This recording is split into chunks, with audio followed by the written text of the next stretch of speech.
Amin Rais mengusulkan Presiden dipilih oleh MPR.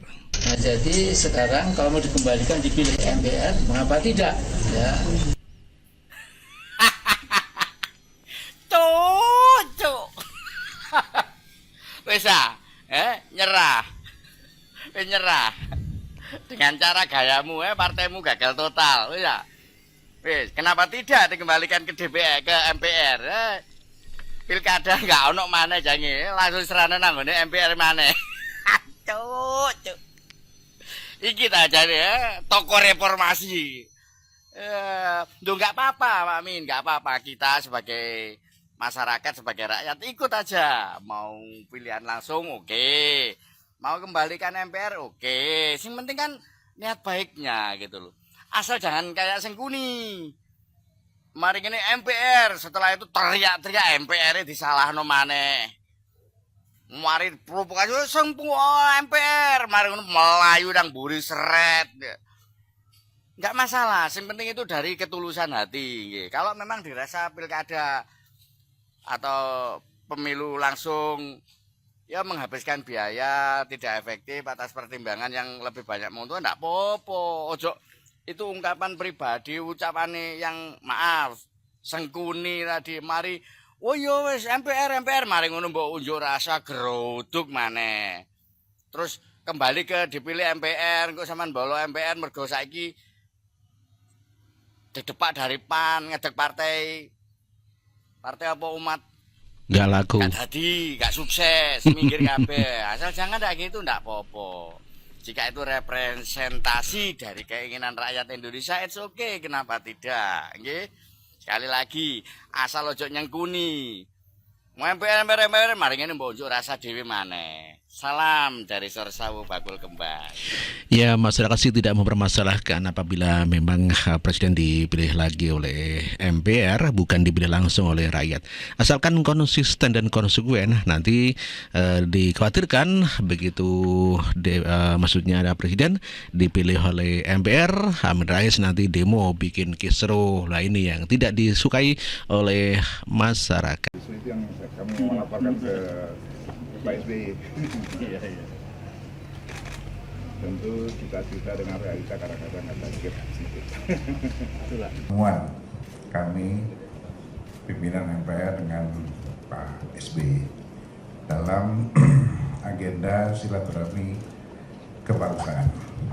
Dan kunjungan ini nanti akan dilanjutkan dengan kunjungan ke Ibu Megawati, Pak Jokowi, dan terakhir nanti dengan Pak Prabowo sebagai presiden terpilih. Mudah-mudahan nanti setelah dari Pak SBY tanggal 6 dengan Amin Rais, ya, tanggal berapa? Tanggal 5, ya kita berharap nanti dengan Pak Presiden Jokowi, lalu dengan Bu Mega, dan kemudian terakhir nanti dengan Pak Prabowo. Ketua MPR Bambang Susatyo meyakini bahwa seluruh fraksi menyetujui amandemen Undang-Undang Dasar 45 di mana pemilihan presiden akan dipilih kembali oleh MPR. Menurut saya ya sangat tergantung pada para pimpinan partai politik. Saya yakin dan percaya mereka semua merasakan apa yang menjadi kekhawatiran kita hari ini. Mereka adalah orang-orang yang langsung merasakan bagaimana demokrasi pemilu kemarin sangat brutal, ya, yang sangat mahal, transaksional, yang tidak masuk di akal. Pandangan-pandangan nanti bisa diminta langsung beliau menyampaikan kepada kawan-kawan. Saya kira demikian. Terima kasih. Silakan Pak Darto. Ya kita tadi lama berbicara dengan Pak Bambang Susatyo dengan para wakil ketua, dan kita hampir sama bahwa kita menyatakan keprihatinan kita dengan keadaan sekarang ya. Ini banyak kepala daerah yang TSK kena masalah hukum ya, bupati, wali kota ya, dan ya semuanya lah ya. Di kalangan penegak hukum juga sama ya. Sekarang ini luar biasa, dan kita harus ke depan harus memperbaiki keadaan bangsa ini ya. saat ini adalah betul-betul pragmatisme itu luar biasa ya. Untuk jadi kepala daerah itu, saya dulu di Des Pilkada di partai saya, itu untuk menjadi gubernur itu ratusan M ya, untuk menjadi bupati wali kota itu puluhan M, itu sangat tidak baik. Mereka mengumpulkan uang sebelum terpilih, dan yang terpilih ini bukan orang yang punya idealisme, orang yang punya uang yang terpilih. Ini tidak baik. Di negara maju ya, yang itu tokoh itu dibiayai publik. Obama yang kulit hitam pakai Islam itu terpilih karena dibiayai publik.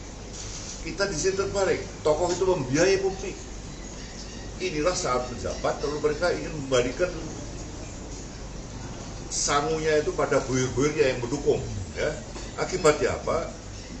Jalan jembatan yang dibangun melalui APBD itu karena digauli buir-buir yang buta-buti itu, keadaannya ya gampang rusak. Ya. Kita harus membalikan ini apa itu namanya sistem politik kita ke depan ini sistem yang baik. Ya. Jadi saya sepakat dengan Pak Ketua MPR, Pak Bang, supaya kita perbaiki ya our system ini. Ini tidak baik. Saya sepakat tadi, demokrasi sekarang itu demokrasi NPWP, no piro wani piro. Untuk jadi bupati wali kota begitu, gubernur begitu, DPR juga begitu. Bagaimana kita bisa membangun ke depan bangsa yang lebih baik kalau ada demikian. Ya, tadi saya ada ide ya, bahwa kenapa harus ada pilkada? Kenapa tidak 3 partai pemenang saja yang memimpin daerah itu tanpa pilkada? Tidak ada duit itu. 3 partai pemenang yang memimpin. Ya. Lalu pemilihan DPR harus ada kombinasi antara tertutup dan terbuka supaya tidak zor-zoran duit begini. Nah, ya. Terus yang tertutup itu baik pimpinan, ya, tapi kalau dikalahkan misalnya juga suara baik terbuka, nah, mengganti ya. Tanpa jor-joran uang. Untuk jadi bupati wali kota juga tanpa jor-joran uang. Hapuskan demokrasi kita ke depan, sudah demokrasi yang baik, yang bisa melahirkan pemimpin yang baik. Itulah Ketua MPR periode 2013-2014, Bapak Sudarto Danubroto. Dia mengatakan menyetujui apabila diadakan presiden dipilih langsung oleh MPR dikarenakan untuk mengurangi politik biaya tinggi apabila pilpres, pilkada itu biayanya tinggi. Pilkada bupati atau wali kota 10 miliar dan apabila gubernur bisa sampai 100 miliaran lebih dan apabila presiden triliunan. Ini memang sungguh suatu hal yang luar biasa, ekonomi demokrasi berbiaya tinggi. Namun demikian kok dari dulu mengatakan tidak setuju dengan pemilihan presiden langsung. Sebenarnya begini, elit ini capek semua. Menghadapi proses pilkada Jakarta, isu SARA, marah, lalu kemudian pilpres. Tapi apa kemudian kita menyetujui itu? Kembali seperti Orde Baru, kepala daerah dipilih tak langsung, presiden dipilih oleh MPR. Di situ perdebatannya. Anda setuju apa perdebatannya. Saya sekarang 50-50. Sebagai orang lembaga survei, ya, saya pasti setuju dengan pemilihan langsung. Presiden maupun suara kepala daerah didengarkan begitu. Dan saya tidak menafikan bahwa dalam pemilihan oleh MPR tidak langsung dengan pemilihan langsung oleh rakyat itu bisa terjadi kesenjangan.